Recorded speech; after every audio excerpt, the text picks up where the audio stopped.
Two teams trying to find a little motor to their season as we tick over to mid-November here in South Australia. Go head-to-head on live softball action here on Wednesday night, right here at Softball South Australia on beautiful Ghana land. My name is Eric Balnar. Play-by-play commentator tonight is James Harris, and we're joined by a very special guest in the walk-off queen. She's already got that name from her limited but impactful stint so far with the Port Adelaide Magpies. Morgan Hess, straight from the United States, right in the commentary booth. Thank you so much for joining us. Thank you for having me. Happy to be here. James, it is a interesting matchup tonight because Sturt have only 4 points. They're at the bottom of the table right now, but if you take away some of their last innings, they would be right near the top of the table. It has been a boogie bear for this Sturt side. I'm sure it's got to be tough as a little bit as a player as well. They just haven't been able to hold on to leads late in ball games. This magnificent athlete to our left, Eric, is part of the reason for that as well. They gave up 7 runs in the final inning. They were up 7-0 2 weeks ago, and then that was Sturt. And then on Saturday, they were up 7-0. And then in the last 2 innings, Morgan and her teammates piled on 4 and then another 4 to walk it off. And it was crazy. I was watching on the ice score and just couldn't believe it. It's like, how did that happen? But, when you're smashing the ball and you're bringing 5 RBIs in, maybe they should have passed you up. But they'll live and they'll learn, won't they? Hopefully tonight against their opponents. There's Reagan Diaz on screen. She'll spearhead the lineup for Seacombe Tigers, but she's got her old sparring partner back tonight as well. 6 points for Seacombe on the year. They've had trouble stringing together some runs. They've scored early, but they've had trouble tacking on late. They've got just 6 points.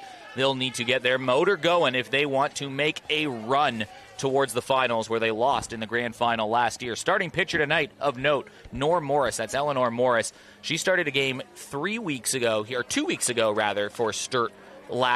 A couple weeks ago. It was a game that Sturt really did have to have. They hadn't had a win. She didn't know she was starting. She was a late call-up. She was brilliant. She was one of the players of the game. She might have to be again today. She won the Carve Glasses. Carve Glasses going to the Carve Player of the Game tonight, as well as a $30 voucher to Sporty's Bar, thanks to the Yucca Bar. And look out for the play of the game as well, powered by Eastern Australia. Here's the first pitch, and Norm Morris finds the strike zone and goes ahead of the count there on Reagan Diaz. She's a base-running, long ball-hitting, short game machine. Morgan, keep your eye out. Yes, for Reagan Diaz. Definitely one of the players that I've been talked to about in the circle. She's pretty dynamic. One of the fun matchups, though, what makes this competition so fun is you have a young player like Norm Morris in the circle, and Regan Diaz has played international representative softball. She's played in Europe. She's played at university. She's Australian national champion. An Australian national champion. It's a good test for a young pitcher like this. Yeah, for sure. And these are the matchups that you live for as a pitcher, too. If you want to get better, I mean, these are the players you want to be pitching against, especially at a young age. Well, the youngster got an experienced lineup behind her, including Sarah Tonkin behind the play. Will go around the Sturt defensive lineup in between hitters, I reckon, Eric. But having an Olympian at shortstop and a capped Australian player at centre field, you'd have to have some confidence as a youngster. Coming into the Premier League against last year's finalists, the Tigers, as Diaz fouls this one off, and Norm Morris right in this contest, 2-2 count. Yeah, it's a field you can probably trust. You've got Ling Wilson over at third base, and Rachel Tonkin, who's been a decade-long player at second, and Ollie Durham, who's on that national team radar, over at first. Pretty solid defensive infield on paper here for Sturt. Just missing the outside edge. And we've got our first base runner on a base on balls. That's a good at-bat. I mean, that's a hard ball to take on that outside close to that corner with 2 strikes. That's a really good job by Reagan. She can run, too. She's got 5 stolen bases on the season, and we're still over a month from Christmas. Not someone you really want to walk either. After this pitch, I'll give you an interesting stat as Georgia Tompkinson comes to the plate.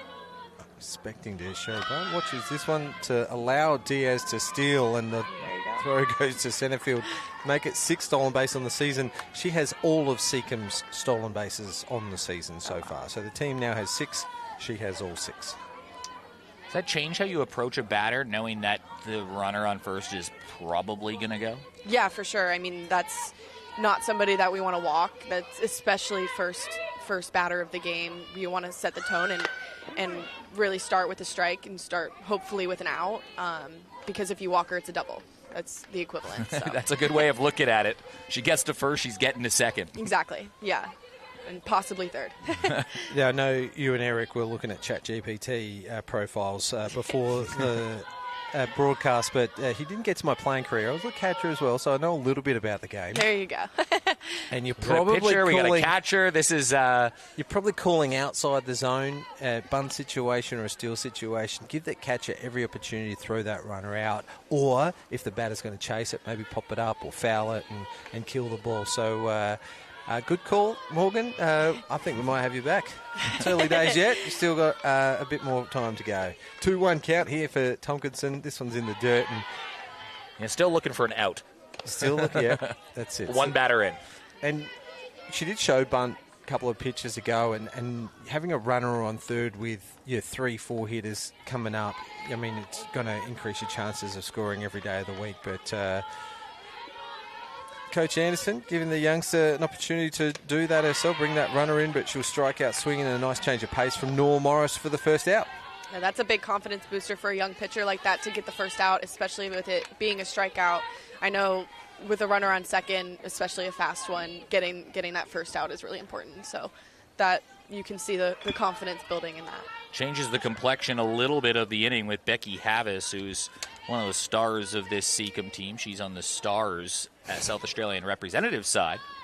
This shows bunt. Noor will do the fielding and throw it over to Tonkin. That's Rachel Tonkin at 2 for the second out. Diaz will get to third, and I mentioned Reagan Diaz's old sparring partner will bring up Neely Peterson hitting 4 for the Tigers tonight.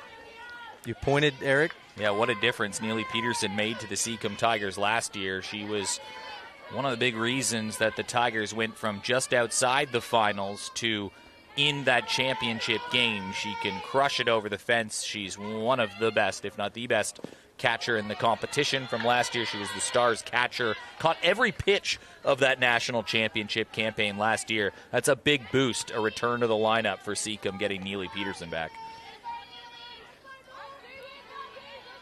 Yeah, very impressive player. Played in Europe this year, USA in Taylor Caudle's team. Yeah, with Taylor Caudle, yeah. Oh, wow. It's got some ridiculous college records as well. Walk-offs in playoff games. And yeah, pretty much if your team's in the playoffs and you got runners on and you're behind and you need to win the game, just put Neely hope that she comes up. And we know she has the power as well, and David Muggleton would definitely want me to use the term, looking for a Space Quake Sports moonshot tonight. This player definitely has the power to go the 230 feet. We got to keep an eye on the broadcast today. There's a huge solar flare from the sun that's gone out today, so there's like literally a warning that's gone out for the Aurora Southern Lights for tonight. Should be very pretty. I think we played her when she was playing in Italy. We played her in the European Championship, so I know a little bit about this hitter too. Yeah. What was the scouting report on Neely Peterson, if you can remember? Oh gosh, gotta go in the memory bank. It is. It's somewhere in my Google Sheets. Yeah, you're gonna a Google sheet in the files. Okay. Yes. Calling pitches against that team specifically was difficult for sure. You got to build that book on her, because I'm sure you'll face her sooner rather than later as well. Oh, yes. Well, let's find out some more about our co-commentator, Eric. What team in Europe? That wasn't in the ChatGPT profile. I played for the Bever Lions, so we were in a Belgian team. We took 5th in the European Cup. She played for the Italian team. They ended up winning it. Hard hit shot out to left field, but straight down the throat of Sophie Walton. The youngster kept her cool. That ball was moving. Had a bit of a dip on it at the last moment as well. Takes a good catch and retires Seacombe, and the threat is gone in the top of the first. So, Morgan, you talked about confidence from a young pitcher, Nor Morris. She walks Regan Diaz. She turns it into a double because she steals second. Gets the strikeout, and in the middle of the lineup, Havis and Peterson, the bunt, obviously, and the line shot. You got to be pretty happy escaping that when you walk off the leadoff batter. Yeah, I mean, that gives you a lot of confidence going into the second inning when you're not facing the 2-3-4 hitter with a runner on base, a quick runner on base, right? And so you're going into the second inning facing the 5, 6, 7, nobody on, and no runs have scored. And so getting out of the first inning, I think that's a really big nerve buster. I think you can come into a game super hot. I've done it plenty of times, for sure. So that, especially for young pitchers, that's a big confidence boost for sure. Good signs from young Nor Morris. Take a look at the Sturt lineup today, and it is a pretty dangerous lineup. It is surprising they've only got the 2 wins this season. Sarah Tonkin leads things up. Ollie Durham at second. Belle White at third. Maddie Cameron at fourth. That is an Australian national team caliber top 4. Ling Wilson has been playing great in her times that she's been from WA here in South Australia as a game development officer in Port Pirie. Rachel Tonkin, the veteran with Sturt, batting 6th. Hannah Robson at 7. Emily Bullock at 8. Sophie Walton at 9. A young 7, 8, 9 part of the lineup for sure for Sturt. But Sturt, they built leads early. They haven't been able to hold on late, and they need a win to kind of stay in that playoff mix early. They'll have to face Alyssa Charter-Smith, another player that is from Western Australia. So there's a nice little... Via New South Wales. Via New South Wales. From New South Wales, plays for Western Australia, but plays club ball in South Australia. So you can work out all the math and the air miles that go along with that. I think 3 colleges as well at one point. But she's good, though. I think she's wrapping up her time here at Seacombe. I'll have to get my intel checked on that. But she'll face Sarah Tonkin. First pitch, Tonkin watches that one through high and out of the zone for ball 1. Leads the league in strikeouts as we speak, Alyssa Charter-Smith. Tonkin grounds this one to shortstop, and the quick moving, fast lateral moving, the agile shortstop Regan Diaz fires it across to first for 1 out. That's a huge deal having somebody at shortstop that's that fast, being able to throw that drop ball in the outside corner and trust that a ball up the middle is going to have a good play made on it, for sure. Jams the hitter, goes foul. That word's come up a couple times now in the early going, is trust, whether it be Eleanor Norris with her Sturt field behind her, or now Alyssa Charter-Smith, Regan Diaz. I'm sure, I've never pitched before, so does that make a big difference, knowing who's behind you? Oh, for sure. You're not thinking, for me, I've always been pitch to contact, pitch to get ground ball outs and fly ball outs, and so that's always been a huge thing for me, is being able to trust my defense. And I think that's a big thing for a lot of pitchers. It takes a lot of the pressure off of you because you know you can make a mistake, and then your defense got your back. You've got 9 against 1 rather than 1v1. This is Ollie Durham for the Falcons. Swings at an inside low for strike 2. So good pitching from Charter-Smith ahead of the count. Talk about a rising Australian talent, James Harris. And Ollie Durham. Ollie will definitely feature in Nationals this January, but she'll strike out swinging for the second out. She'll play in the under-23s and the under-18s at Nationals this summer. Your teammate. Should be a fun teammate. Fun tournament right there. Yeah, I'm excited. I nearly forgot about that. Yes. Welcome. And Thank you. We're pleased to have you. Thank you, Morgan, for representing South Australia. Representing our team. Very excited. Beautiful pitch on the outside corner right there. Awesome. Belle White was a critical member of a drought-breaking national championship team for South Australia just a couple years ago. Took an outrageous catch right against this fence on the right side. Oh, wow. And she takes a pitch right in the back. She's going to go to first, but helped break a 66-year drought between national championships for South Australia. Now they've won 2 of their last 4. But 66 years, is that how long it was, Eric? Was it? Apparently, someone said it. 66 years. Good call on that one, too, from James Harris. And that it was a great game, but yeah. Oh, just the Olympian wearing one near the Olympic tattoo. Yeah. Just buzzed the tower there, didn't she? It's she'll go up to first. The umpires are going to have a bit of a chat about it. Perhaps Neely Peterson. I saw her reaction behind the plate, just questioning whether or not it hit her or not. I don't think they're sure that hit her. Maddie Cameron will step up to the plate, though, and Maddie Cameron is put up some prolific numbers in this competition. James has some outrageous stats of the number of teams of the year she's made, but one year she won a batting title, hitting something like 714 on the season. Wow. Yeah, it was an unbelievable season.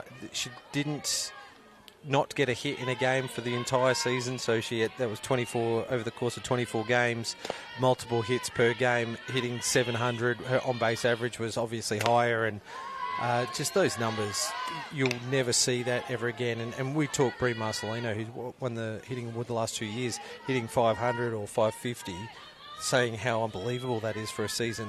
Well, it was crazy. Yeah, 700. Now, we've obviously put the commentator's curse on her and talked her up. And strikeout swing incoming. But, yeah, this 3-4 hitting combination is probably the best this state's ever produced. I mean, this is one of those batters where at shortstop I was almost heels on the grass there. Hard hit shot up the middle. The diving Reagan Diaz can't stop that one. White turns to, thinks twice about it and heads back. And Maddie Cameron with a single up the middle. Probably hit it hard enough to be extra bases, but got there so quick. Here's the MC Sportswear replay, and Diaz. Oh, my goodness. Just missed that one, too.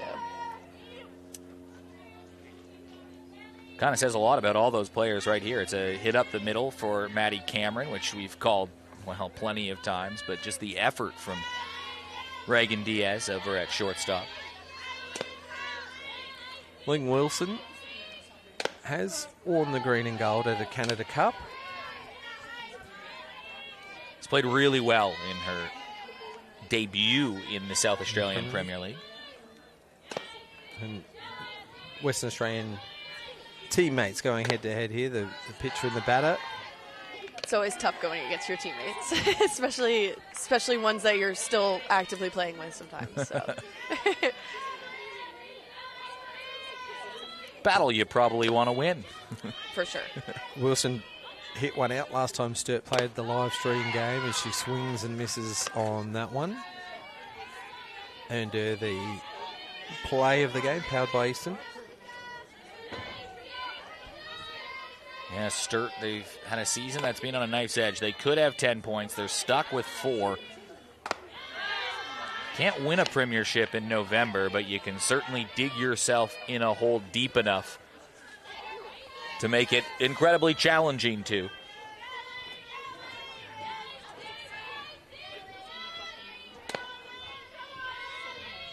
Two count, 2 out. Runners at 1 and 2. Swing and a miss, and the audible scream from Charter Smith there. Pumped to get out of that innings, and we're tied 0-0 after the end of the first. Let's have a look at the MC Sportswear replay. It's a solid pitch right on the outside corner. She's doing a great job of just painting the corners and spinning the ball. I mean, she throws hard, but she's also doing a really, really good job of keeping the batters off balance and really spinning the ball out of the zone, keeping it in the zone when she needs to. I mean, I'm really impressed. This is amazing. Well, a big thank you to all of our live stream partners and broadcasters. These are community-funded broadcast by sponsors from most of the clubs in the competition, all the volunteer commentators and people putting the broadcast on to broadcast live softball from South Australia.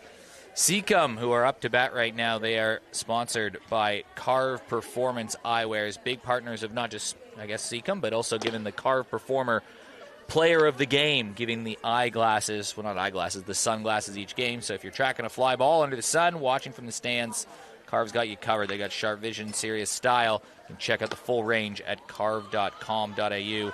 made for those who play hard. Those are good national championship glasses, I can confirm, if you play a diamond sport. That's going to get you through the wear and tear of those weeks. Those nationals where you're playing those 13 games in 7 days. In 40-degree heat. Yeah. Exactly. Everything's burnt except your eyes, pretty much. You walk out with those sunglasses, Lacey's been wearing those nonstop, for sure. Yeah, she won them a couple weeks ago. Yes.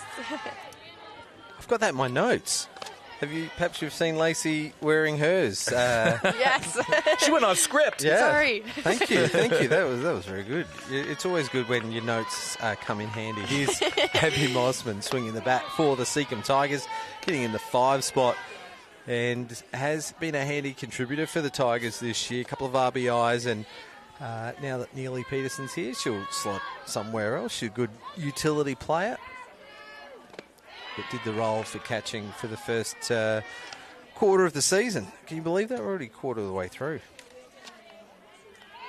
25-game season for each team this year. It's gone up by 1 with the reduction of teams from 7 to 6, playing each other 5 times. And Sturt have the advantage over the Tigers so far. The time they played against each other, it was a Saturday in round 3. Sturt won that one 4-1. How the game on tonight's Walkerville versus the Hills and Diamond 2. It was 3-1 early days. Over on the backfield, we'll give you another update as Mossman grounds it to the backhand side of Rachel Tonkin for the first out. Nice play from Tonkin. You said it before, a decade-long player, Eric. Gee, that time goes quick, doesn't it? Don't even want to think about how long I've been playing. Well, it is a big clash. I mean, so early in the season still. I mean, we're a quarter way through, so there's some meat on it. But 6 points right now for Seacombe represents the 4th and final playoff spot available to the team. Sturt, they're in last place. They've got 4 points, but you get 2 points for, or Walkerville and Sturt both equal with 4 points. You get 2 points for a win, and all of a sudden you're tied for that last final spot. So. Yeah. But a chance for a little bit of separation if Seacombe can win tonight. Yeah, Walkerville with the advantage on Diamond 2, so all eyes will be on the return of Taylor Caudle tonight. But in her one appearance so far this year, Caudle, she did pitch against the Hills, and Hills won that one 2-1. So we'll be watching with interest as Brilliant watches that one, and it just gets it out of the glove of Tonkin. Maybe it's got crossed up a little bit, maybe, but no harm there. 1-2 count. Yeah, this race to the final is going to be fascinating. Lint to the backhand side of Wilson, who has time to pump and fire it across for out number 2. 2 straight ground balls. Yes, doing a great job providing for that defense. Really, really trusting everything and allowing her defense to work behind her. That's super important, especially in long games when you're trying to put a lot of innings on your arm. Is letting your defense work and getting those quick outs. Up comes the Tigers pitcher, Charter Smith. In a quick inning so far, and she swings first pitch, so do yourself a favour and maybe see one, but she fouls up one into her own foot just to add insult to injury, and Noel Morris ahead of the count. Have we even been around the Falcons' defence? Been going so quick so far in this game. And we got around the infield. The outfield, Sophie Walton at left, Maddie Cameron at center, and Hannah 2 Robinson at right, and there you go. Sorted. All done.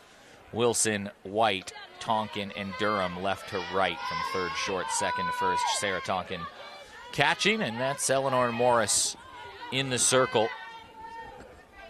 She was our first carve player of the game, I think, Nor, and true to it, she wore the glasses throughout the entire interview.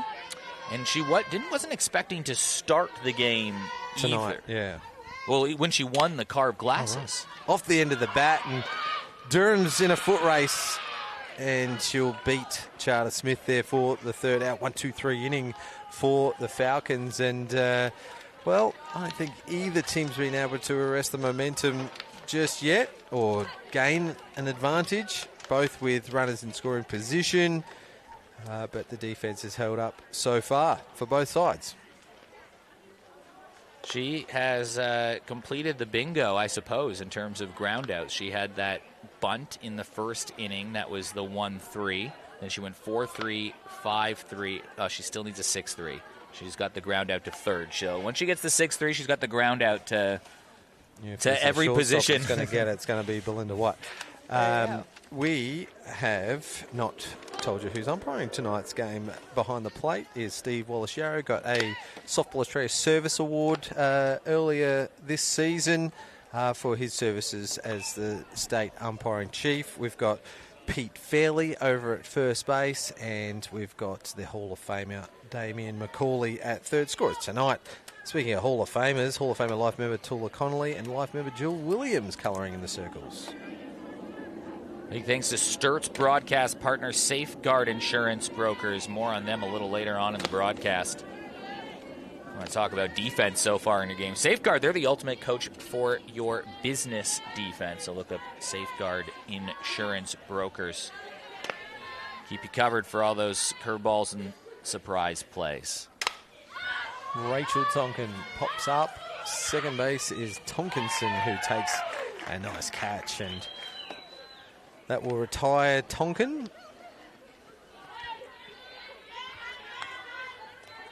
I mean, again, just a good job hitting that corner, spinning it, getting that rise ball inside, allowing for that jam shot. I mean, just doing a great job in there. And a 2 to the plate. 2 Robson. Actually, I think the top says 2 Smart, isn't it? Both of these teams have sort of struggled getting production from the bottom of the lineup. I mean, you've heard me say this before, but if 7, 8, 9 get it done, that's how games are won. But both teams haven't really had that production from the players that are in that bottom third of the lineup. And again, team that probably generates a couple hits from the bottom third as we enter that with Seacombe, going to have a little bit of an advantage today.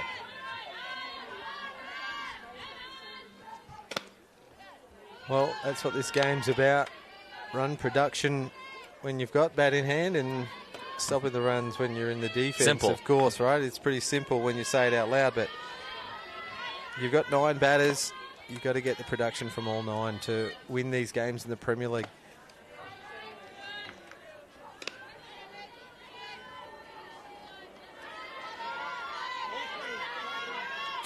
(3-1) count for 2 Robson.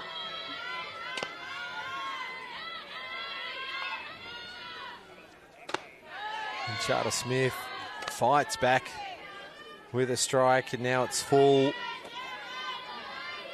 It's getting a little bit of frustration coming from her. Seems, I mean, the umpire's calling a great game, but she's painting the corners and not quite getting all the calls that she wants to get, and I think that's affecting a little bit of the... Just missing the edge, trying to paint the corner. 2 Robson will be the base runner for the Falcons as Sophie Walton comes to the plate. She's got that little spin as well, even when she's just tossing it to herself. Oh, yeah. Shows bunt. Even pushed it a little bit there and gets under it for strike 1. She's lively, isn't she, Alyssa Charter-Smith? Yeah.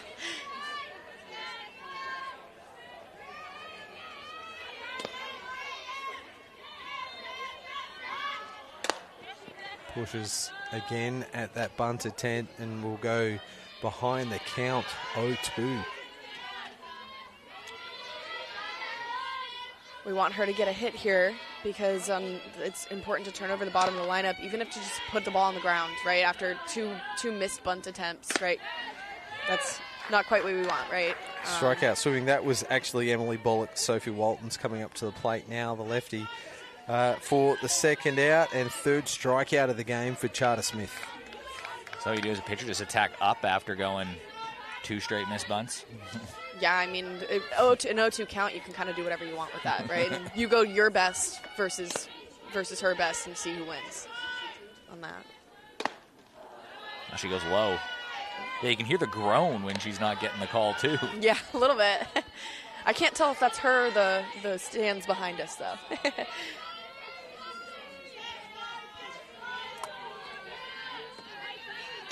This is Sophie Walton.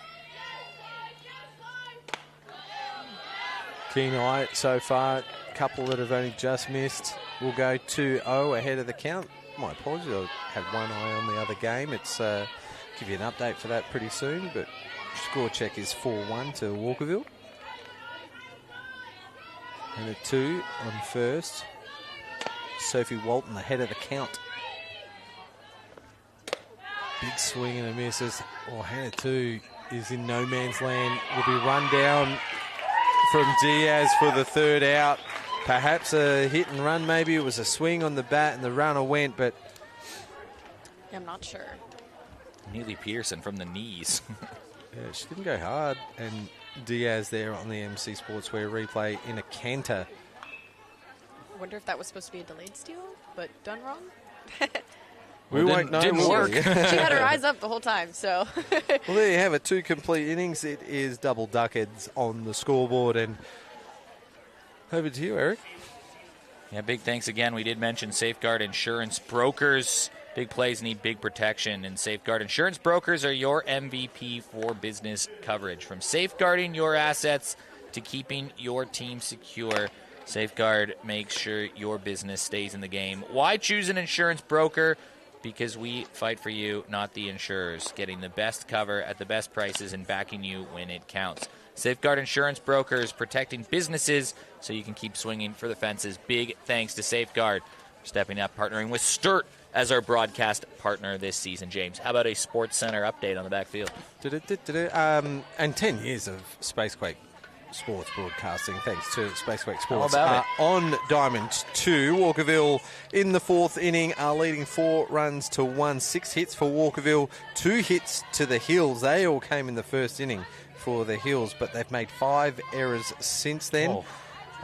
And Michaela Yankovic started the game. She's come out. Sarah Harvey has gone to the plate. 1.3 innings for 2 strikeouts. Taylor Caudle, first pitch swinging. Hannah Cameron. Ling Wilson does the play. She jumps in front of you for the ground ball bingo, Eric, and denies Belinda White. Let's have a look at the MC Sports replay. 4 straight ground balls, Morgan. Yes. I'm impressed. She's not trying to do too much, right? Trying to stay within herself and, let her defense work. And that's what great pitchers do. So that's awesome. Taylor, 7 straight outs, by the way. Taylor Caudle strikeout count, by the way, 3 innings pitched, 3 strikeouts. Morgan, Taylor threw 8,457 strikeouts last year. No, she didn't. But she threw a lot, Yes. averaging over 10 strikeouts per game last year. Probably would have given her 200 plus. That's amazing. Yeah. I mean, having a pitcher that can throw 10-plus strikeouts in a game, that allows your defense to relax, too. And I know I talk a lot about trusting your defense and feeding them, right? But being able to also get that strikeout in a big moment especially allows, with bases loaded, 2 outs, you to relax a little bit in the defense and play your own game.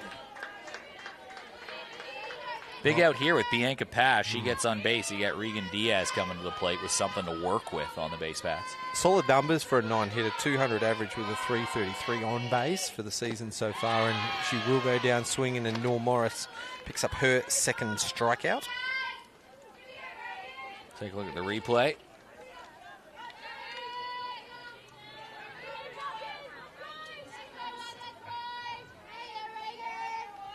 It's a beautiful, looks like a drop ball right on that inside corner. I mean, that's a hard pitch to hit. Back to the top, and Regan Diaz had a walk, her first plate appearance. Bingo. Wasn't a ground ball, though. A line drive to Belinda White, and every infielder with a play for the Falcons, and we've only just completed the top half of the 3rd inning. Look at that. That's 9 up, 9 down. Since the walk. Since that opening walk. She hasn't allowed a hit yet in the 3 innings. It's a really nice start for Nor Morris, who, I mean, the last time she was on the broadcast here, she didn't know she was going to be starting. There was a late scratch because Ollie Durham, I think, was sick that day, and Eleanor Morris, she's year 11? Year 10? Year 10 or 11, yeah. She was in school and basically came to the field and found out, she's starting, and ended up shutting down a pretty potent offense and picked up her first win of the season for Sturt. And through 3 innings, looking pretty good again. Might be good luck for her because that was a late scratch today, too. Yeah, we had Jade Peterson on our lineup card, and minutes before the game, they said, actually, Nor Morris is in again. When you're a young pitcher, when you're a pitcher in general, sometimes that be almost an advantage. Like, I get that you want to prepare, but sometimes overthinking is sometimes a problem. Oh, for sure, especially for a big game like this. For somebody her age, this is a huge game for her. And so not having to overthink your warm-up and just having to go out there and be like, let's go pitch right now. Sometimes that can really help you figure it out, you know. Yeah, don't stew over it. Yes. Just go do it. Exactly. Number 9 hitter, Sophie Walton, didn't finish her at bat. Was ahead of the count as well. Fouls that one off to go 1-1. Had a coach tell me I wasn't allowed to think because bad things happen when I think. So it helps you think less when you're just thrown out there. I guess it's not so much sometimes thinking, too. It's about that intentfulness between what you're actually doing. And if you overthink it, sometimes you kind of stray from your purpose. And it's probably a lesson that you can go to other sports, other parts in life. We were talking climbing before, too. It's the same sort of thing. You overthink it, it's probably not going too well. It doesn't mean you can't be intentful with how you're carving your path. But yeah. I mean, you got to move from project to project. Yeah. Yeah. Nice swing from Walton and just beats the bat on this occasion. Good intent from the youngster. You know, Alyssa's rise ball is beautiful.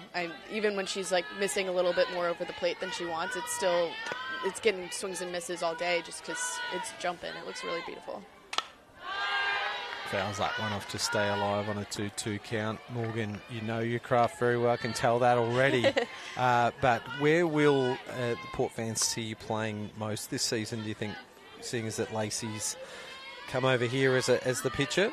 It kind of depends. I mean, it's not me writing the lineup cards, so probably short outfield pitcher, kind of switching between all of that.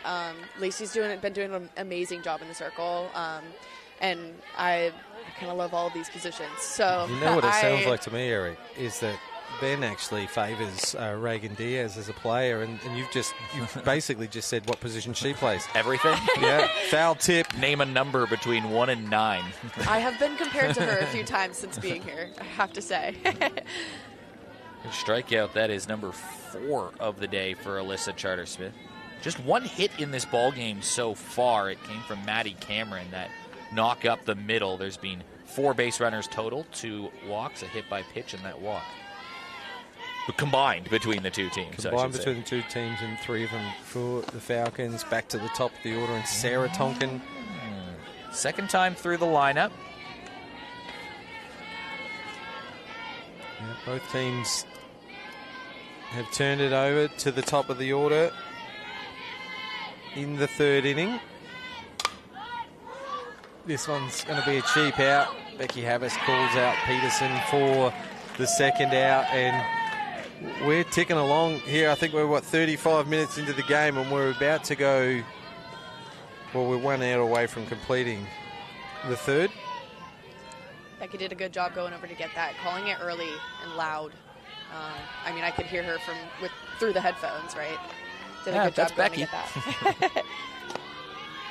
Catcher moving out of the way. For it, though, Ollie Durham pops this one up, and it's just foul. We're safe under the Gillian Williams pavilion. She did the same thing there again, Morgan, and that ball was well out of play, and Becky Havas was yelling, mine, mine, mine, running towards talking to her teammate, letting her know where the fence is. I mean, that's a big thing with softball.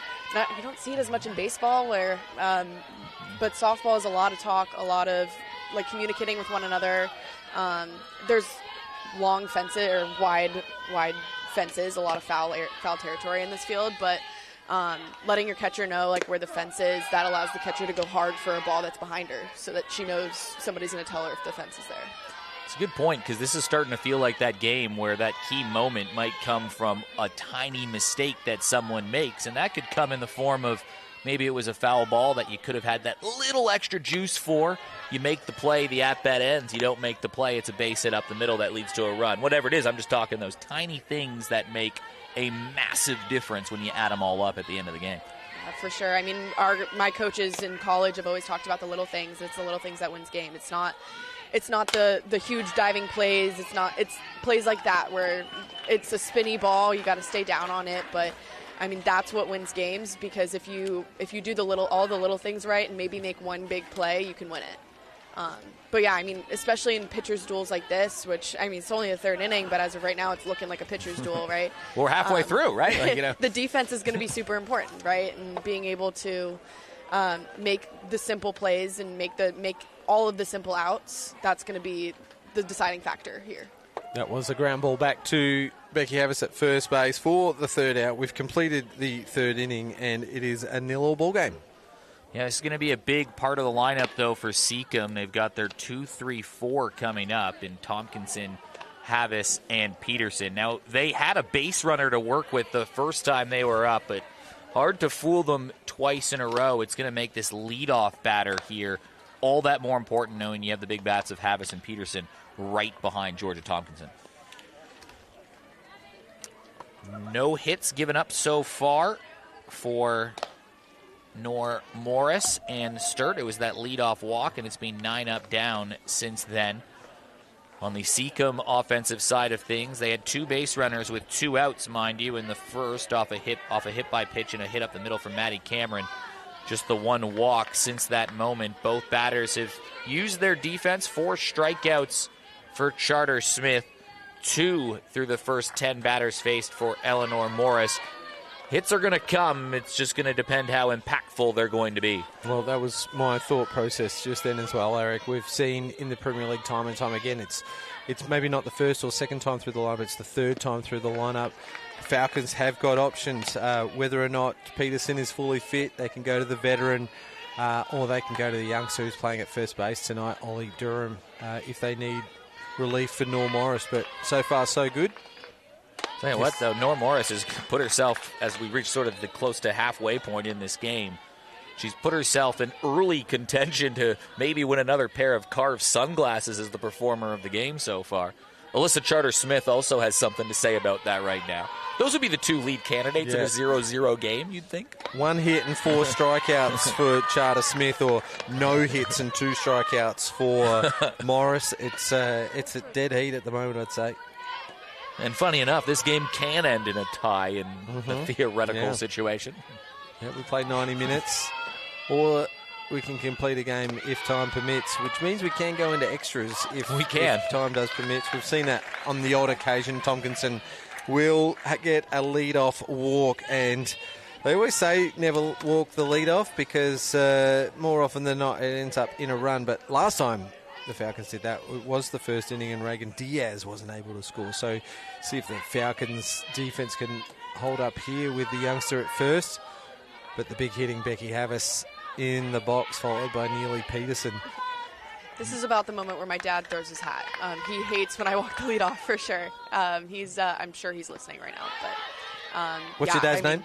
Ray. Is Ray a coach, or is he? Yes. Or is he from the stands throwing his hat? Yeah, he coached me growing up, and then he's also in the stands throwing his hat now. Yeah, he's. But yeah, walking the lead off is his pet peeve for sure. G'day to Ray. Yes. Shout out, Dad. Becky Havis had so many clutch hits last year in the Tigers' run to the grand final, including that game-winning base nut in the preliminary final. She had huge diving catches. Generally in close games, when Seacombe have needed a moment, Becky has delivered. That one in the dirt, nice take from Sarah Tonkin. I mean, we were just talking about her fielding. This is a player with a good softball IQ, right? And she's somebody that's gonna watch the ball. She's not gonna swing out of the zone as much, but she's also she can put the ball in play and have good hits as well. Fiercely loyal player. She came up with the Seacombe Tigers, and then the one year the Tigers didn't come up with the Tigers? Yeah, Gawler and Districts. Well, in a Premier League career at least. One team club in the Premier League with the Tigers. When they dropped out of the competition, one season, so many of those players dispersed to other clubs to continue playing in the Premier League and in the top level of competition. And Becky stayed put at Seacombe, sort of a loyal club person, and then they came back and they started this rise from winning just a couple games in a season to last year coming 1 game short of winning it all. off the end of the bat. Norm Morris is going to have a hard time as it spins away and out of control. She'll probably get scored an error on that one there. Hard luck because there's probably a chunk of the ball left in the into the barrel of the bat, but Becky Havis will arrive safely. There's a look at the MC Sportswear replay with Tonkinson set at second. Now, I got to ask Morgan a question for the schools of thought here. Runners on first and second. Now, the most dangerous hitter in your lineup is at to bat. Now, some schools of thought, and you hear it in South Australia a lot from coaches here, and very good coaches, championship-winning coaches, multiple championship-winning coaches. Doesn't matter who's up to bat right now. They bunt every single time, runners on first and second. I'm of the school of thought that when you have your best hitter at the plate, you let them swing away. Morgan Hess, what say you? I'm in that box. I'm saying let me swing, especially first and second. I know in college specifically, there's a lot of teams that if you're going to bunt, they're going to go to third, and they're going to try to get that lead out. We practice that all the time at Delaware, and so it's a little. There's definitely different schools of thought. I think the bunt can backfire, and you can get an out of the lead batter, and then your best hitter just missed an at bat. Before she does that, I'm just going to say that she hit a line drive to left field her first turn at bat as well. Exactly. So she's seeing the ball well off of this pitcher too. I mean, it was a hard hit. It was a missile. So the beautiful thing is there's no right or wrong answer to that question, to be honest. It's probably sure. a game feel one, and the people that love to do that have won a lot of championships. We'll find out the right answer in the matter Maybe of this seconds. Pitch, yeah. It's always just a fun conversation, right? It for sure also depends on your hitter, right? I mean, I would bunt the best hitter with a runner on first sometimes, but especially in a tight game like this in the fourth inning when it doesn't look like the bats are super hot, but if we were 10, 15 years ago, it would definitely be a bunt. But I think the strategies in softball are changing a little bit with batters being allowed to hit away a little bit more, particularly when you are the red-hot bat in the lineup. Let them swing. Depends on the lineup, too. Like if this was Becky Havis up right now, obviously a great hitter, you might drop the bunt because you know you have Neely Peterson right behind you who might have that second chance at bringing someone home. Yeah. And if I'm the pitcher right now, I'm painting the corners, not giving her something amazing to hit because you walk her, you get a force at every bag, right? And yes, bases loaded is pretty hard to pitch to, but this is your best hitter, and I mean, depending on who you have behind, I mean, we had some outs behind her as well, right? You're painting the corners. You're not going to intentionally walk for sure, but don't give her something to eat. Don't give her something amazing, right? Yeah. Well, Neely's just reminded us all in the Premier League that she will foul off any inside pitch. You throw her inside, she's going to foul it off every single time. You'll never see a strikeout in an inside pitch, but she does have a chance of putting one deep to the fence as well. That's why she's back to finals too, James. Cottle versus Peterson. There was a 14-pitch at bat between the two of them. Because it was just this the entire time. She just kept fouling and fouling and fouling away. That's what the good hitters are going to do. And a 3-2 count, you never know what that umpire's going to call, right? So you practice hitting those balls off the plate, 2-3 balls off the plate, right? Because you don't want to leave it up to the umpire. You don't want to leave it up to anybody but yourself and your own bat, right? So if you can reach it, foul it off. Walton had a chance to put a dent in the ground about where Sarah Tonkin did for that national championship winning game. It just got away from her, and we've got a full count with runners at 1 and 2, and Peterson crushes this one. She watches it. It's deep to left field. Tracking it is Walton, but just went a little bit too far and lands in foul territory yet again. Eric, it's not 14 pitches, but it's about to be pitch number 9, I think. That's almost one you don't necessarily want to catch as an outfielder, right? And thinking about softball IQ, right, where it's a 0-0 ball game in the fourth inning. The way the game is moving right now, you don't want that runner to score. If you catch that, they tag up and make it to third, right? Well, again, school of thought, though, is it better than this pit batter seeing another pitch? That's true. And hitting it 250? That is very true. Just there you go. Puts one over the top and scores the run. As Tompkinson slides in for the first run of the game, Neely Peterson with the RBI. Becky Havis will stand up at 2, so runner still are in scoring position with none out here in the top of the fourth, and timeout called from Coach Adams to have a chat to her Falcons team. I can see a little bit of action going on in the Sturt Falcons dugout, and Ollie Durham's at first. So we might actually see Peterson maybe, but we'll keep our eye on that. Let's have a look at the MC Sportswear replay as Tonkinson slides in and scores. How's that for a plucky at-bat? Yeah, I mean, that's gritty right there on both sides. I mean, she doesn't want to walk her, right? She's throwing strikes. She's getting those pitches in, but then as a hitter, just fouling off until you can really just until your pitcher makes a mistake, really, and until you can get a hold of that one. And I mean, it's definitely not the hardest hit she's ever had in her entire life, but it works and it scores the run, and that's what wins games. It doesn't always have to look pretty. It was more handle than barrel, wasn't it? For sure. But it still got to left field, still scored the run. Here's Abby Mossman. Runners are still at 1 and 2 for the Tigers. Still no outs, and now they're showing bunt. Well, that answered your question, Eric. Let the power hitter swing away and then move the runners around to scoring position for Bree Lint, who also has a 4-year college career. Sacrifice bunt textbook there from Abby Mossman. So, yeah, maybe the answer is 95% of the time, runners on first and second, no out, you drop that bunt. But if that 5% happens to be one of the best hitters in the competition, and a national champion and college star, maybe let her swing. Yeah, you gotta let her do her thing, really. You gotta trust that a hitter like that is gonna do her job. Let special players do special things. For sure. Bree Lint up to bat right now. Doesn't have too many hits on the year, but a pretty high on base percentage. An 083 average entering the year, but 310 on base and a couple sacks as well. Yeah, leads the team in walks with 4, leads the team with sacrifices with 2, and a 310 on base average is pretty solid for a 6-hitter. And you know the hits are coming from Bree Lint as well. Played some college softball. Living in South Australia for the last, 5 years? This is their 4th year? 4th year now, yeah. Comes up quick, doesn't it?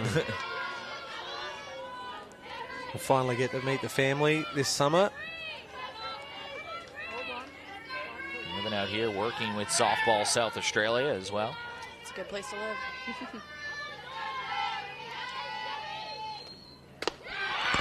Big swing and a miss there from Lynn, and Norm Morris just comes back with a strikeout. That's huge for the team, that young player can just stand up and deliver in a moment where they're still threatening the Tigers. Yeah, I mean, we talk about punching back, right? And a young pitcher like this, that's something hard to do after a ball gets hit and a run scores the first run of the game, right? To punch back at 2 outs in a row. I mean, that's really important as a team in general. It's a big out right here, isn't it? Charter Smith to the right side. Yep. Rachel Tonkin with the ground out, and that will retire the Seacombe threat. Gee, it felt like that they were going to put a big number on, didn't it? But the Falcons have got out of it with minimal damage, considering that the first 2 runners get on, then your big hitting import player comes up with the RBI single, and there's Charter Smith retired. So if I were to tell a Sturt supporter right now that you just had to go against the 2-3-4 part of Seacombe, and the 2-3-4 batters would all get on base, but you would only allow 1 run, you think you'd take that?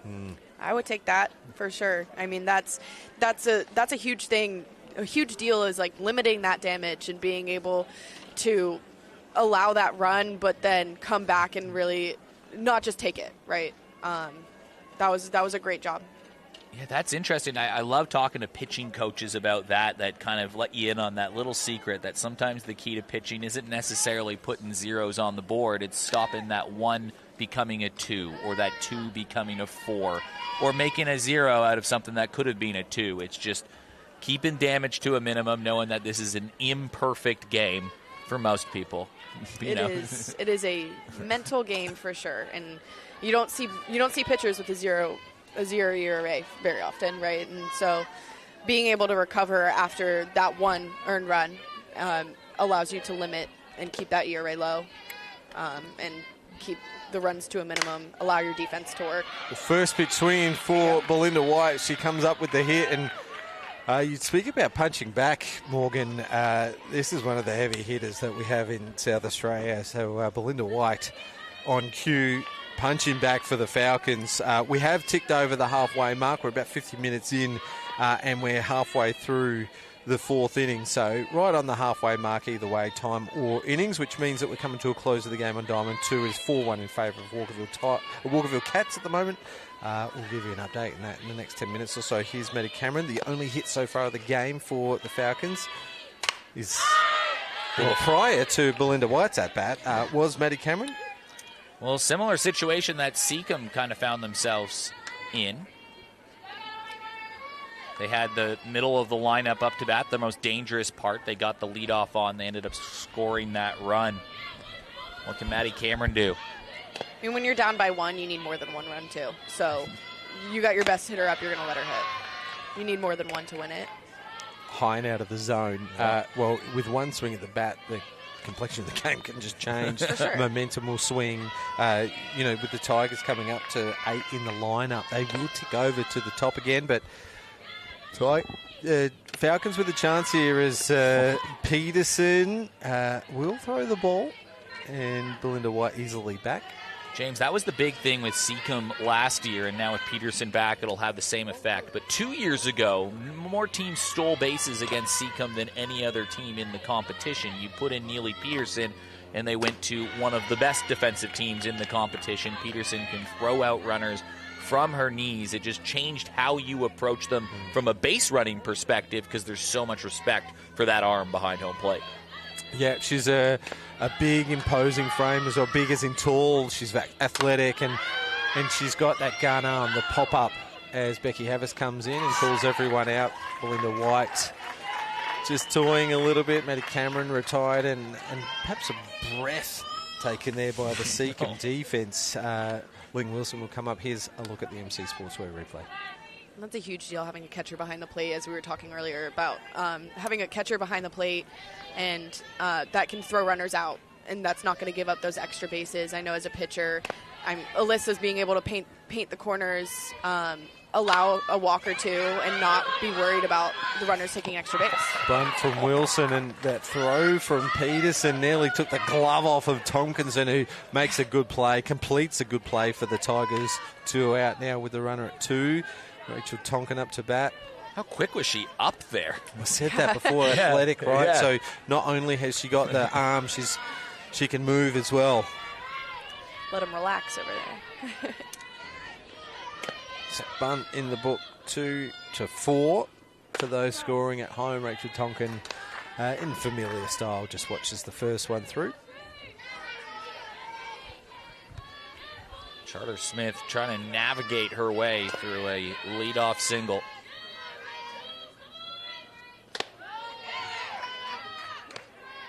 Does the high ones, doesn't she? Because she's successful with the high ones. She can come up with a hit. Rachel Tonkin, you take it easy on her because you've just got through White, Cameron and Wilson, and she'll make you pay.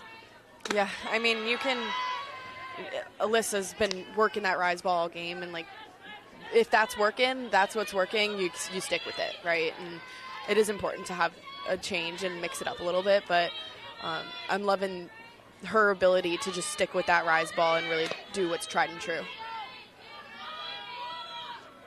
Seems like a lot of her pitches are moving up in the zone, actually. There she goes. She gets a nice piece of the ball, and Bianca Pash takes a nice catch out at centre field to retire the Falcons. And after 4 complete innings, it's the Tigers who has managed to break the deadlock. They lead 1-0. And Neely Peterson with the RBI single to left field, completing a 9-pitch at-bat, a big battle. Damage was limited that inning. It stays a 1-swing softball game right now, but Melissa Charter-Smith getting out of some damage. Once again, a big thanks to both of our all of our broadcast partners for the season, including Spacequake Sports in year 10, but specifically the ones Seacombe brought on board in Carve Performance Eyewears. So this inning spotlight is brought to you by Carve Performance Eyewear, helping Seacombe players and the whole Premier League keep their eye on the ball all season long, from pop flies to line drives. Carve keeps your vision crystal clear so you never miss your shot. Step up to the plate in style with Carve. Performance you can see. Check out carve.com.au. We will be giving away a pair of Carve Sunnies to the Carve Performer of the game. And a big thanks to Safeguard Insurance Brokers, who Sturt brought on board, the ultimate coach for your business defense. Forget curveballs and surprise plays. Safeguard has the coverage to keep your business swinging for the fences. Property, liability, you name it. They make sure you're never caught out. When a claim comes your way, they step up to the plate and fight for you and for the best outcome. Visit sib.com.au today. Hannah Cameron coming up to bat to lead off the top of the 5th inning. Morgan, with great power comes great responsibility. You've got the headset on. You are perhaps one of the deciding votes for the Carve Player of the Game. They'll receive the magnificent Carve eyewear. And they also receive a $30 voucher to Sporty's Bar. Thank you to the Argabar Hotel for that. But also the play of the game powered by Eastern Australia, $50 voucher to easternaustralia.com. Right now, that's probably the Neely Peterson base hit. 1 run, 1 swing is the 1 run. That might be in contention for the Easton play of the game. I mean, unless something changes. No, there's going to be something that happens, I would wager. For sure. If it doesn't, I think you're right. Maybe Charter Smith being able to keep that very strong Sturt lineup to just 2 hits so far after 4 innings. But yeah, Peterson definitely with the RBI single, the only run of the game. Peterson also catching donuts right now too. Those two certainly are standouts. So is Nora Morris in the circle. She has been excellent tonight as well. Foul ball there from Cameron. I'll give you a roughie then. Georgia Tompkinson, second base for Seacombe Tigers. Got that leadoff walk last inning and scored. It took a good catch, has made a couple of good plays in the field. Took that hard throw from Peterson when she threw out Ashlyn Wilson on that sacrifice bunt. So, yeah, that youngster may be in contention as well at this point of the game. Hannah Cameron strikes out and Sarah Tonkin just runs into the runner for a tag just in case. Always better to be safe than sorry. And that's the first out. 4th strikeout of the game for Morris. She's doing a great job of getting those chases on that drop ball inside, or drop ball changeup. On that outside corner inside, right? Like really getting those hitters out in front. Doing a great job of that. First pitch swinging for 9-hitter Pash. Just the score update in the backfield. It's the bottom of the 5th. It will be the last inning. But Hills have managed to go back-to-back hits with a couple out. It's Abby Bastion with 2 out, hit a single, and then Georgia King hit a triple. Wow. And it's 4-2 with Harvey, who has 2 for 2 for the game, and Charisma Bergensen, who's 1 for 2 with an RBI, due up. So Taylor Caudle, 4.67 innings for 5 strikeouts, is 1 out away. Bergeson can go deep, and Bergeson and Caudle were teammates at Boise State at one point too. Ground ball to Wilson, who has to charge and throw on the run. It goes wild, and Pash can turn and look for an extra base. So she stands up at 2, and the 9-hitter has reached scoring position. Eric, when 7, 8, 9 get it done. That's how games are won. And you put the ball in play, sometimes, yeah, good things happen. And now, I don't know, she might have beat that run out anyways, Bilkin on the throw. It's tough to tell. Let's see. She kind of double-clutched it. I don't know. Yeah, we got red from the official scorers to our left. So there you go. Like it's a free base. Right? That's what it ends up being. It ends up being 2 free bases, and that changes the complexion because now you intentionally walk Regan Diaz. There's still 1 out in the cards here, right? So that goes down as an error. It should have been an out. It should have been nobody on base with Diaz up with nobody on. Instead, it's 1 out, 2 runners on, and it changes everything for a pitcher. It really, I mean, yeah, it really does. And having that 9 batter on base when the top of the lineup rolls back around, it's huge for Seacombe, right? Being able to have the top of the lineup with 2 people on base now. We're back in the same situation, basically, that we were before, and we've got the number 2 hitter who should be able to lay a bunt down, right? That's you almost mostly their job. Take one of Reagan's weapons away from her as well. She will take on the throw for an extra base. As well, but with a runner in front of her, she's got to keep her eye on where that runner is. So that's one of her weapons as Tonkinson fouls that bunt off. And just quickly, Taylor Caudle struck out Sarah Harvey for the 3rd and final out of the game, and Walkerville won that one 4-2. Didn't let it get to Charisma. That's big. Yeah, 2 home runs in one game against West Torrens in their only defeat of the game. She hit the biggest home run I think I've seen on this field before, Charisma Bergeson did. Line drive to Tonkin. She looks maybe for a second out, but pass back quickly. And, well, that is now 2 out with runners at 1 and 2. Havis due up. Just to finish what we were talking about earlier with Reagan, yeah, you may take away the steal threat, but that's also a runner that's going to score from first on a double, right? And so, yes, she's not going to be able to steal. She's not going to be a double automatically, but we hit a double here, and she's scoring for sure. And she has a track record, Becky Havis does, of hitting doubles. Yeah, absolutely, in clutch situations. And although they have the lead now, a security run here is what they're after, or insurance run. A safeguard insurance run? And it goes up the middle, but Pash has to avoid it, and no one's got to take on the arm of Maddie Cameron, who gets it in quick, smart. We've got loaded bases for Peterson, so with nowhere for the runners to go, you have to take her on. You have to take her on, and a timeout called from the Falcons. There's 2 out, there's loaded bases. There's the Maddie Cameron throw. Maddie Cameron did a great job attacking that ball. It wasn't a super hard hit. I mean, it was, but it wasn't a line shot coming at her, and being able to hold the runner at third on that is super hard. So being able to get full speed and attack that ball was super important to keeping that runner there. So that was a great job. Circle your scorecard moment here right now, James, with Neely Peterson, who has the lone RBI in this game. She's back in the Premier League. She missed the start of the season, but the bases are loaded, and her team has a big spot right now. Think we're going to have a bunt here? There's been 2 hits for both teams in this game so far. They've come from the 3-4 hitters for both teams. Peterson with the only RBI, and that's a better place to put it against Peterson, who showed her wares her last at-bat. She cream anything on the inside, mixing it up, hitting the outside once in a while is a good move, but a 2-0 count now is threatening. Got to come back with one, and she'll know it. Hammers it foul. Are you still being fine here to Neely Peterson, knowing that worst-case scenario, it's a walk, it allows a run, but the other worst-case scenario is it's 4 on the board and you're down 5? I mean, yeah, it's give and take there. You still want to paint the corners on her. I mean, this isn't a hitter that you can really miss over the middle of the plate. But keeping the ball low is super important.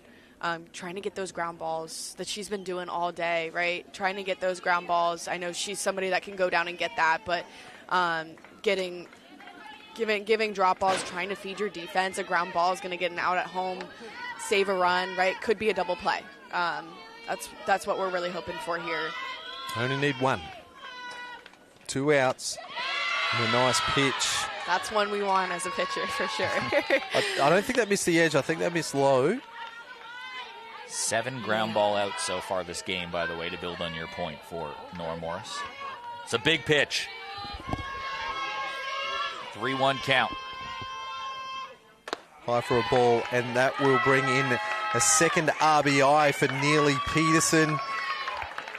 Bianca Pash scores courtesy runner, so Peterson will come out, and, well, Abby Mossman due up. There she is on screen, got a couple of RBIs for the season and was leading the team up until, we tied with Becky Havis. Now, well, Neely Peterson's got 2. Neely Peterson's got 2 as well. So she definitely is helping with that run generation for the Tigers, who have got the lowest runs for in the competition. So it is interesting, right? They've only scored 15 runs so far in their 8 games, but it feels like, they're 3-5 with 15 runs, so they're not allowing a whole lot, but it feels like they've had opportunities every game. And if sort of the story of the season is they get in a scoring situation like this, bases loaded, they're knocking on the door, they just can't bang it down, and they're knocking again right here.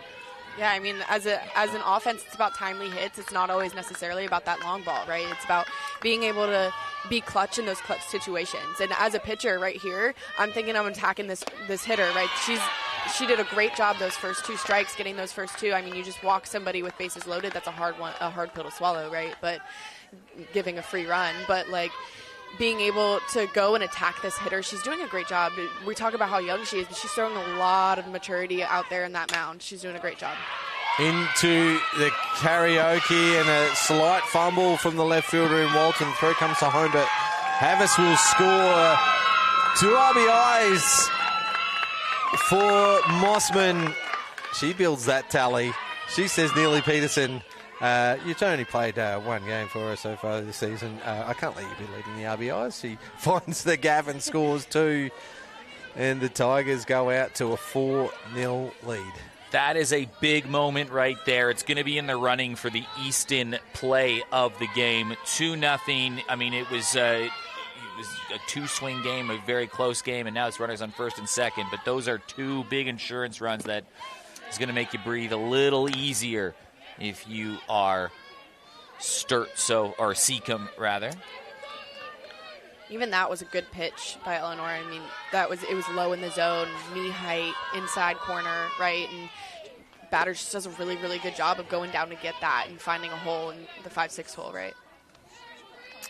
Well, no movement to our left, and looking at the home team dugout.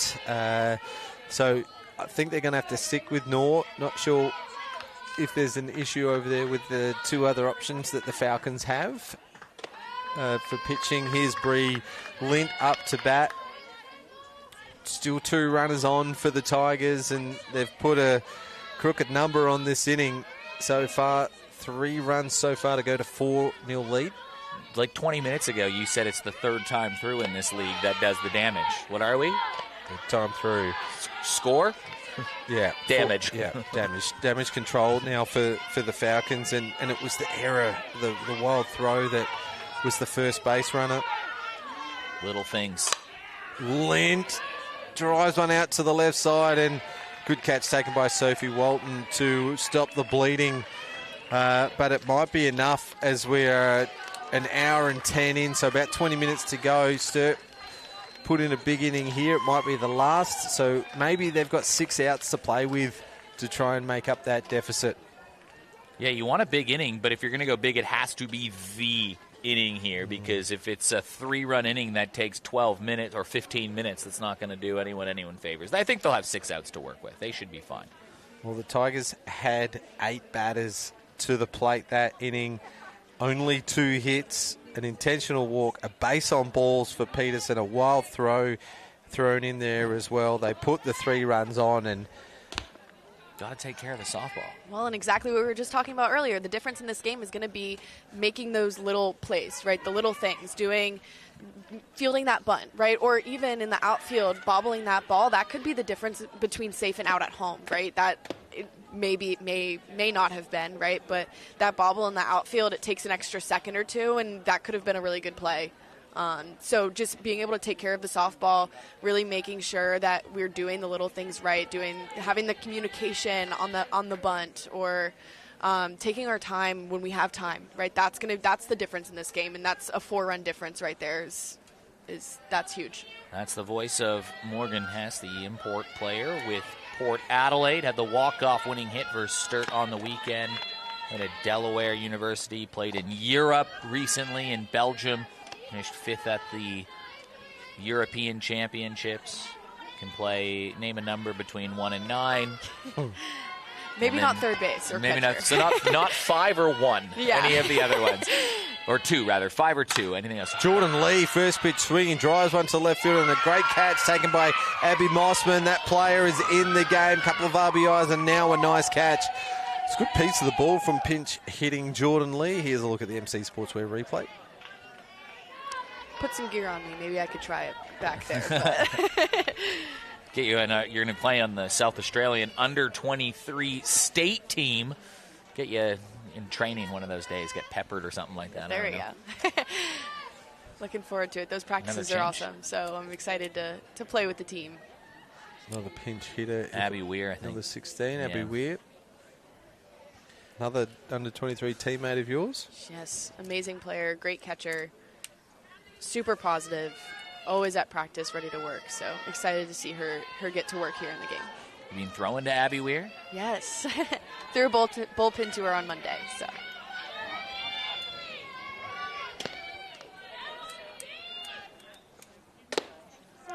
Well, they're mixing up their 7, 8, 9 here. A pinch hit for Jordan Lee. Now Abby Weir in for Emily Bull. Sophie Walton, I think, still on deck.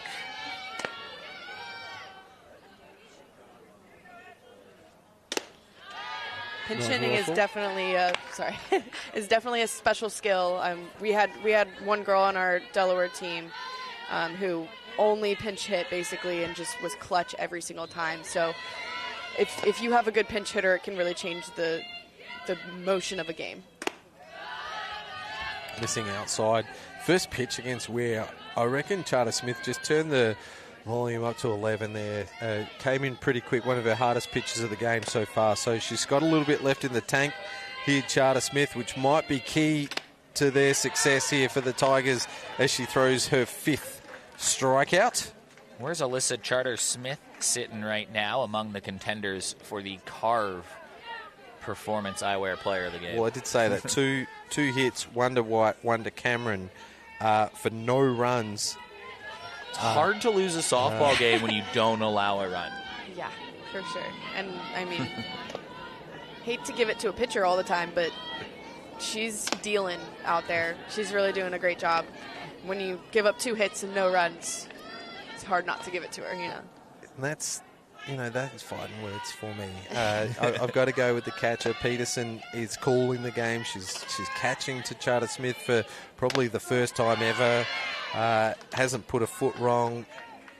Drove in the first 2 runs of the ball game. They only need 1 to be in the lead at the moment. I think it's a clean sweep for at this point with the player of the game, the Carl player of the game, and perhaps even the play of the game powered by Easton with her first single. Yeah, 2 big plays right now. It's that one that broke the goose egg on that 9-pitch at bat, and then Abby Mossman would be in contention as well for the Easton play of the game with that kind of, at the moment, the getaway hit with bases loaded, 2 outs to make it a 4-0 game for a team that ain't scoring a lot of runs right now on the season. So those are probably down to the 3 in the awards mix with some time to play.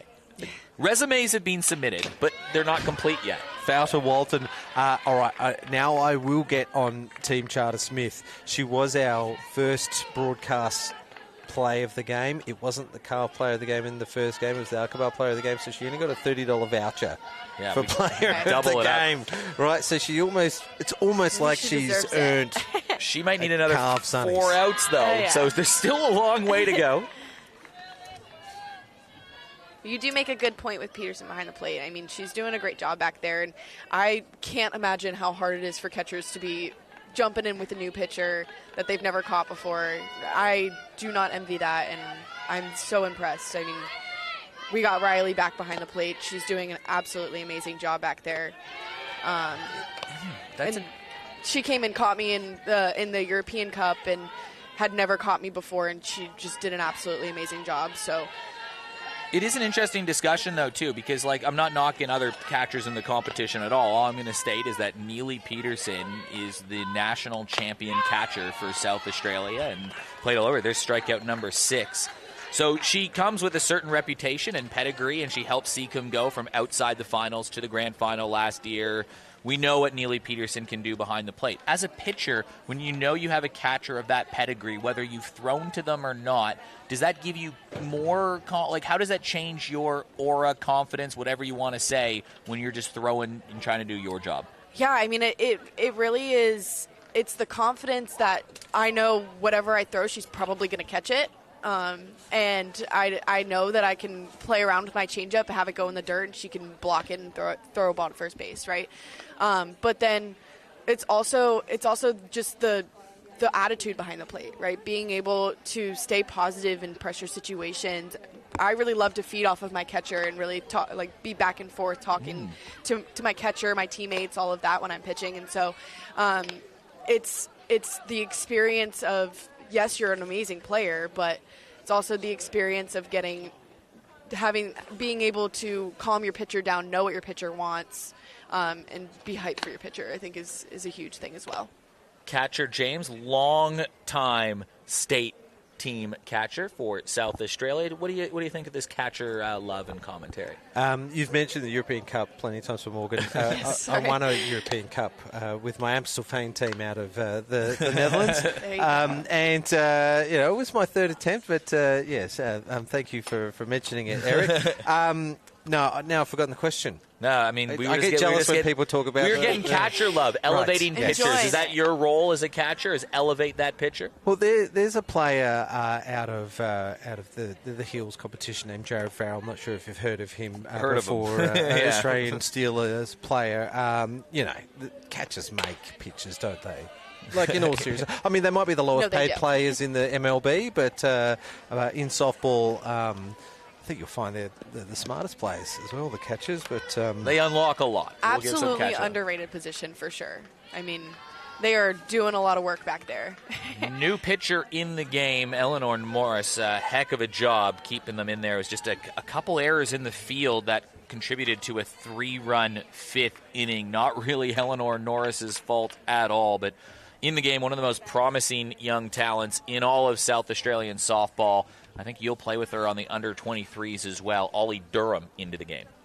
Yeah, I mean, she's been in that mix for the Aussie under-18 squad. Maybe a little unlucky with her age as well. She'll be top age under-18s this year. So when she went to Dallas and played for the Aussie team at a World Cup qualifier, probably wasn't seen as the most senior pitcher, but she's won a national pitching award. She's won a handful of state team MVP awards and a Rookie of the Year award. Look, this is going to be a 10-year play. That's if she doesn't go away to college, of course. Yeah. But she's got a bit here, Ollie Durham, and she has shouldered the load for the Falcons so far this year, most of last year as well. And player to watch. She seems taller to me, but she never stops smiling as well, Ollie Durham. So one to watch, Morgan. Yes, yeah, for sure. And she threw against us in our game, and she shut us down pretty well in the beginning of the game there. She does a good job keeping the ball low, getting those ground balls, like we talked about earlier, trusting her defense, and then as long as she keeps it in the zone, like she does a great job of getting those outs. And Charter Smith just comes and spoils the party as we celebrate Ollie Durham, and she says, well, give me some of that, and smashes one up the middle.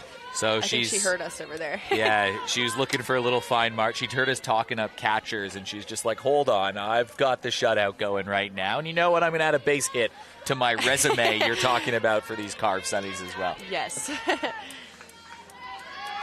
fighting for it, for sure. 8-hitter Hannah Cameron shows Barn and Tonkin. Has a chance to throw out the runner, but the ball gets wild. Charter Smith's going to take the base in the end. What happened there, if you didn't see it on screen, was first base was down for the bunt. Second base was deep. Didn't think there was a play on. Catcher Sarah Tonkin pump faked the throw and just lost the handle. That is some really good base running right there. It's heads up, being able to take that base when you see that ball get away from the catcher a little bit. I thought the catcher was going to go get that pretty quickly, so that was great base running too. That's rare from Sarah Tonkin, though. Yeah, absolutely. She'll play for the Stars again this season at Nationals, and a rare error from Sarah Tonkin. Durham fires that one low and in, and Hannah Cameron now ahead of the count with that runner in scoring position. 9-hitter Pash on deck. Will turn it over to the top of the order. Reagan Diaz will have her fourth plate appearance this inning, which will be the last, the sixth and final. We're about to hit 80-minute mark or 81-minute mark with the completion of this inning guaranteed. 2-2 runner at 2. Nice off-speed pitch there from Durham. Gets her first strikeout. Like the change of pace, Morgan? Yeah, I mean, that's also a big confidence booster, getting that strikeout after a hit and advancement to second on an error, right? Getting that strikeout, it's huge. it is really, and you see that smile on her face, right?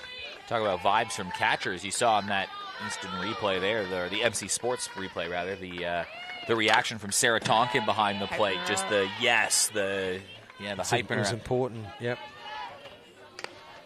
Love to see that hype.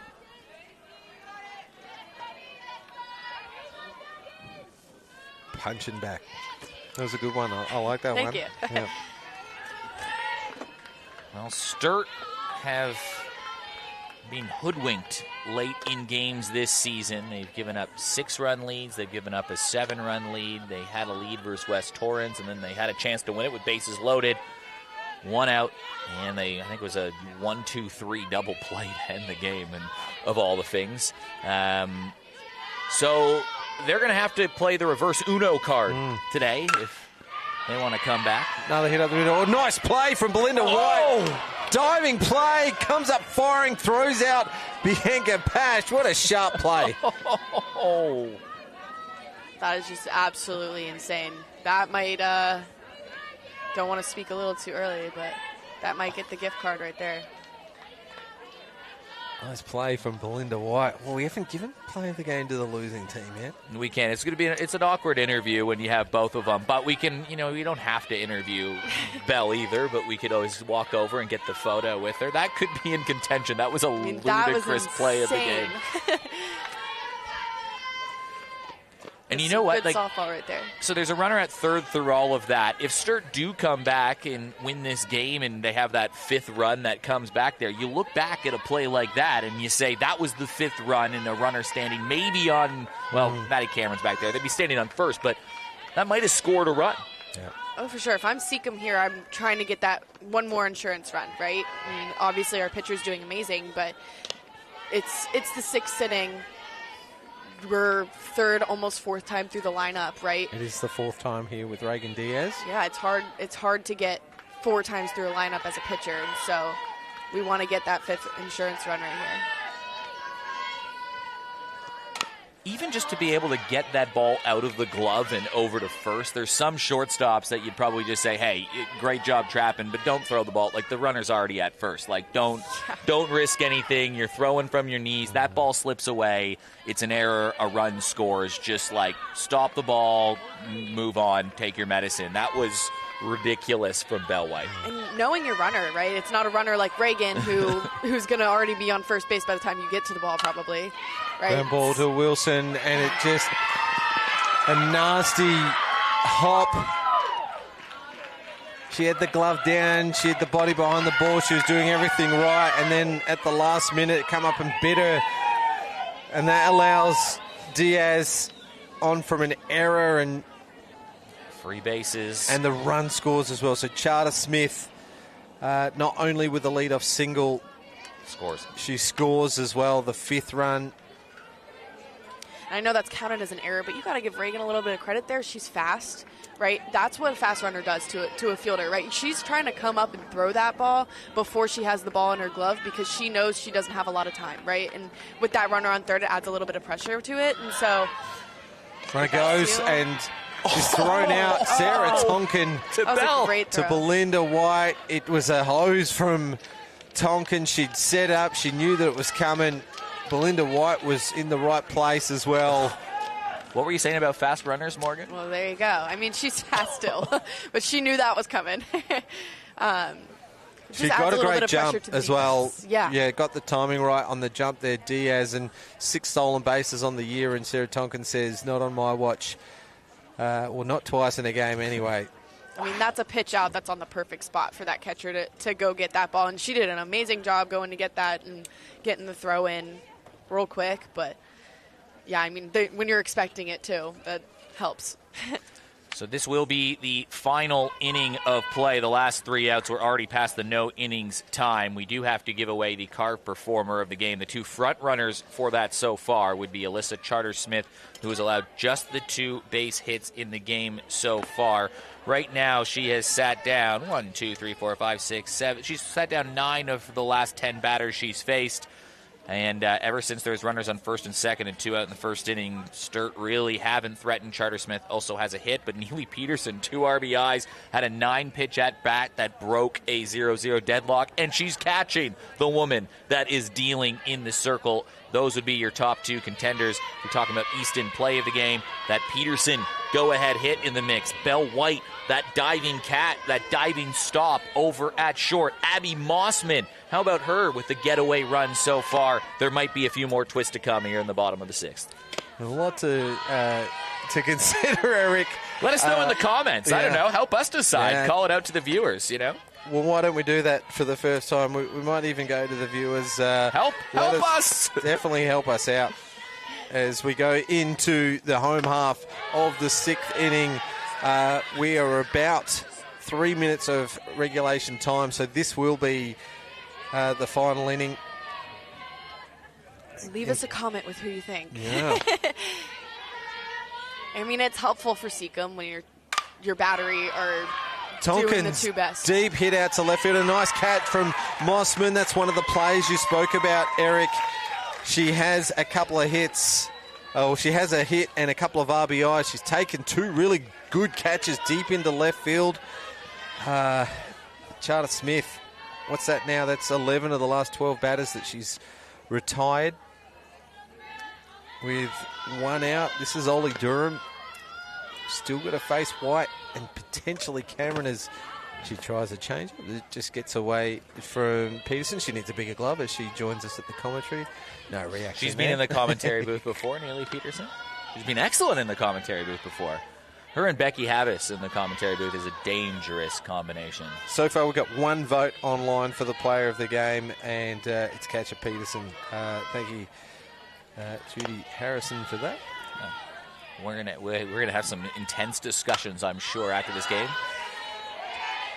I might be a little partial towards pitchers, but If the game were to end now, I'm probably leaning towards Charter Smith. And honestly, probably that Belle White play. That was ridiculous. I would agree with that. It was the play of the game, but it wasn't the moment of the game, if that makes sense. Yeah, I think Charter Smith for player and Peterson for play. It was that the 9-pitch at-bat RBI single, which was the deadlock breaker. It was 0-0 at the time. Very true, and that changed sort of the momentum and perplexion of the game a little bit. Complexion, not perplexion. It perplexed me, but, you know. Pop up and Havis under it, takes a catch for 2 out. So 1 out away now, the Tigers. And with Walkerville winning over on Diamond 2, they're tied on points on the live ladder. So Seacombe get this win. They'll go tied with Port Adelaide in 3rd place with 8 points. So that's 11 of the last 12 and 14 of the last 16, I think, for Alyssa Charter Smith. Sat down for Sturt. Yeah, I mean, you talk about momentum in a game and the rhythm of the game. When you have a pitcher in the circle that is dominating as much as she is, that makes a huge difference even when you're at the plate, right? Because you know you've got the game going in your favor, and the field knows that they can't allow any runs. It puts a little bit of extra pressure, right? And so that's why I'm a little bit partial towards Carter Smith here, is just the way that she is dealing and taking control of the game. That really makes a huge difference. It's a great point. The rhythm of the game. Now she's got to get Belle White, the Olympian, out. She's got one of the 2 hits in the game. Belle's been on twice. She was hit by a pitch in her first at-bat. It has been a pitcher's duel up until Seacombe scored 3 in the 5th inning to start to pull away. Peterson has 2 RBIs in the game. She's caught a good one behind home plate, and this is the final out that Seacombe need to get their first little bit of distance. Offense hasn't started clicking yet, but if you're in a final spot and your offense hasn't started to roll and you get Neely Peterson back, you're not in a bad spot. Hard hit shot to left field, and great catch from Mossman out at left field. It's her 3rd catch of the game. She's got a couple of RBIs. I think she might be a little bit behind Charter Smith for player of the game? Yeah, I think Charter Smith has the shutout. She got the last 9 out and the 13 of the last 14. And play of the game to the 9-pitch at bat that broke the deadlock. Powered by they Easton. scored 5. They only needed 1. James Harris is going to do the interview out there. Might even put the glasses down there. But yeah, Morgan, an entertaining game. It says 5-0 on the final box score, but it really was closer to that. For me, one of the big lessons in this one, you look back, is you got to take care of the softball because, yeah, they didn't score any runs, Sturt, but it could have been a 1 or 2 swing game late had they just been a bit more responsible in the field, I suppose. Yeah, for sure. Very exciting game. As you said, take care of the softball. And the little things are a little difficult to do in practice. They seem super boring, but that was the difference in this game, really. And it would have been probably a 1-0 game if we did the little things. And so really making sure to go back to the drawing board and really focusing on that is huge. So what are your early takeaways from your first week in South Australia seeing this competition? What did you know about it before? We might have to get to you after as James is trying to rally the troops, but there's Alyssa Charter-Smith, Neely Peterson as well. They're getting set on the field. The player of the game, Alyssa Charter-Smith, just the 2 hits allowed in the game. She sat down the last 9 batters she faced in the last 13 of 14. All donuts on the board. Neely Peterson caught it, and she had what turns out to be the game-winning hit. She had 2 RBIs in the game, but the play of the game is going to be that 9-pitch at-bat. Down to the field with James Harris and our Easton play of the game and Carve Performance Eyewear player of the game. Thanks, Eric. We'll play the game powered by Eastern Australia goes to Neely Peterson. It's a welcome back to Australia, Neely. It was the 9-pitch at-bat that drove in the first run of the game that earned you the play of the game powered by Easton. You broke the deadlock. I felt amazing up at the plate, and it's really nice when people get on in front of you and you hear the dugout, cheering you on. So I have all the confidence in the world when I'm up to bat because I know they have confidence in me. So, yeah. Great control behind the plate as well. Welcome return to Australia. Thank you. Sorry? A welcome return back to Australia. Thank you so much. Yes, it's great to be back. It's nice to have a rest, and I'm ready to be back. And you caught to the player of the game, the Carve player of the game. Second time she's won the award. First time with the Carve Sunnies, Alyssa Charter-Smith. It was a 6-strikeout, 2-hit shutout against the Sturt Falcons. Must have felt good to pitch to a great player like this and also to get a win for the team. Yeah, so good. We've been pushing every week. It's been really tough. The competition is amazing, so every week we're pushing and getting better and getting better. Neely's back. We just feed off each other. Yep. Yeah. That win secures you in the top 4. It's going to be a tight race to the finals this year as well now. So for the 4th win of the year, you've really set the Tigers up. Heard the rumour. Are you going to be around for much longer? At this point, no. I do have plans to go after nationals back to the US, but you never know what happens, what opportunities might arise. So, yeah, it's not off the plate. It's not off the plate. Well, there you have it. We've got the Carl player of the game with the $30 voucher as well to Swarty's Bar, thanks to the Yarka Bar. We've got the play of the game powered by Eastern Australia and Neely Peterson. And the Seacombe Tigers won tonight against the Sturt Falcons, 5 runs to nil. Congratulations. Thank you. Thanks so much. Have a good night. Thanks. Well done. Congratulations. Thank you so much.